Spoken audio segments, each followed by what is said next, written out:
Hey everybody, this is Kevin with CrackBerry.com, bringing you a first look at the BlackBerry 9000. That's right, this is RIM's next generation smartphone, and yes, this was purchased on eBay.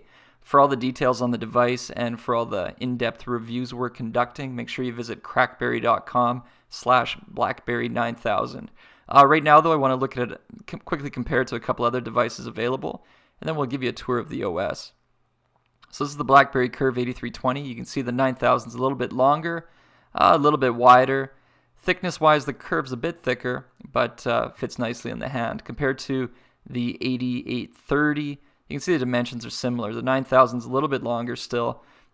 Width and thickness are about the same, but I actually find the 9000 feels thinner in my hand because the way the battery door sort of slopes underneath there. So if I had to pick a winner, I'd probably take the 9000. Comparing it to a BlackBerry Pearl 8100, this is just an old dummy phone I had lying around, but it does the trick. You can see the Pearl's quite a bit smaller, which it should be since it doesn't feature a full QWERTY keyboard. But the 9000 is all business. Looking at the OS and the display, wow, can you ever see that display? At 480 by 320 resolution, it looks really good. And it's a little bit bigger actually than the screen on the Curve in 8800. It's about a quarter inch thicker. You can see the whole OS has been dressed up between the Precision L theme and all the native apps getting sort of revamped. It looks really good. On the menus, there's actually transparencies now, so when you bring up a menu option, you can see the background underneath from the underlying app, which is a nice effect. The screen-to-screen movements are nice, and the whole thing about it is 9000 is just so fast. The processor really kicks it. So the whole operating system experience just seems so much smoother compared to anything RIM's produced before. Inside the camera app here, same old. Very quick, jumping into the video camera. Looks good. You can actually change it up, and you can view full screen when you're recording a video.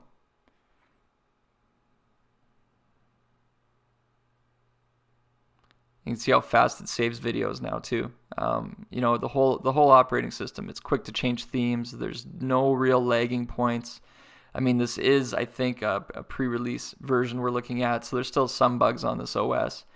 But I think when it hits the market and gets fully released, everybody's going to be pleasantly surprised with it.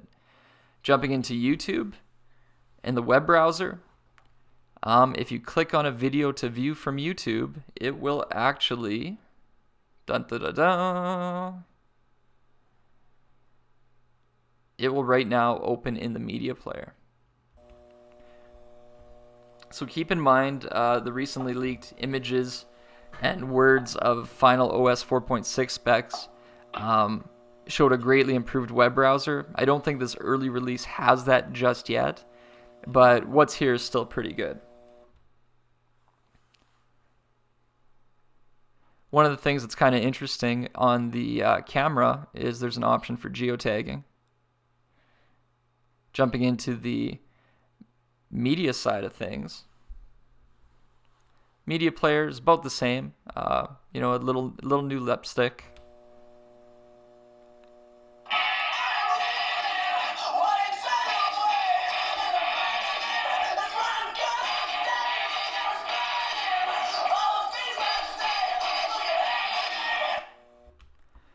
One of the things I've really noticed about the 9000 is the quality of the speakers.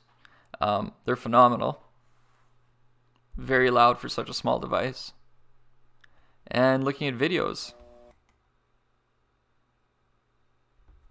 The fight with me, he said that he supposedly got hurt that day. I had surgery on my knee January 3rd. I say boy. I say that I don't think he was hurt.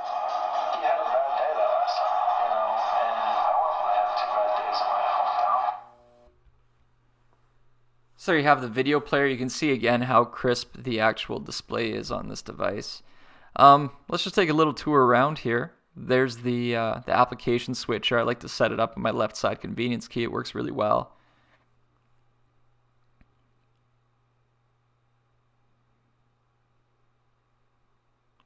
Google Maps, I actually tried installing it because there was no BlackBerry Maps installed on this 4.6 version, but it looks like third-party developers are going to have to do some work.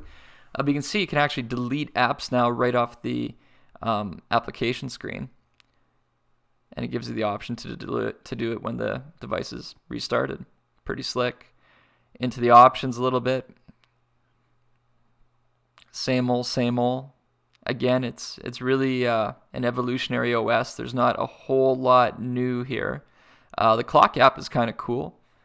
Definitely a change up. There's a bedside mode options. We can dig into them there. You can change your clock face up.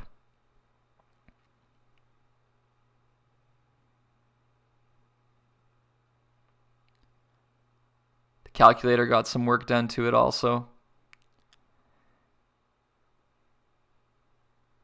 Again, you can see the 4.6 improvements.